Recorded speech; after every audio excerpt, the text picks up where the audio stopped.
Welcome. In this video, I'll show you two ways to record a salary here in Zoho Books. All right, first one is by creating an expense for each salary payment.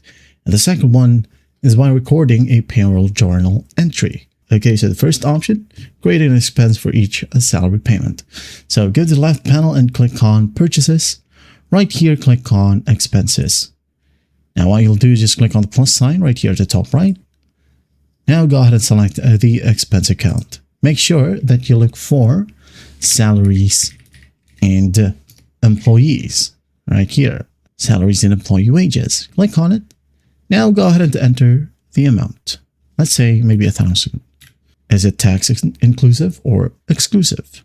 Pay through what? From your bank account that is tied to your Zoho banking, or it could be a petty cash, a deposited fund, advanced tax, you name it. Okay, PayPal Bank, tax right here. Click on new tax if you don't have any other options in here, but this one is optional.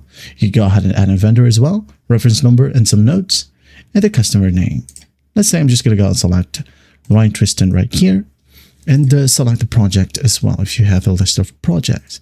Billable or not. If it's billable, click on this checkbox and add in some markup if you want to. Okay, and once that's done, just click on Save. There you go. The expense has been recorded. So the other option is by recording a payroll journal entry. So how do we do that? Okay, or basically collecting your upcoming payroll data, including gross wages, taxes, and net pay. So navigate to Accountant right here in the left panel as well. Accountant. Now go to find Manual Journals. Click on it.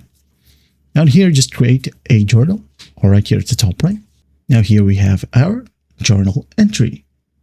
So just make sure that in this section that you debit the total gross wages as an expense.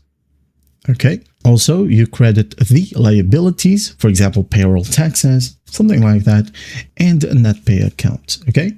Just ensure that the total debits equal to the total credits to balance the journal entry. That is it. Once that's done, just click on Save and Publish, or before it was called Save and Post. Okay. Just click on this button, and after that, you're good to go. Well, I hope this video helps, and I'll see you in the next one.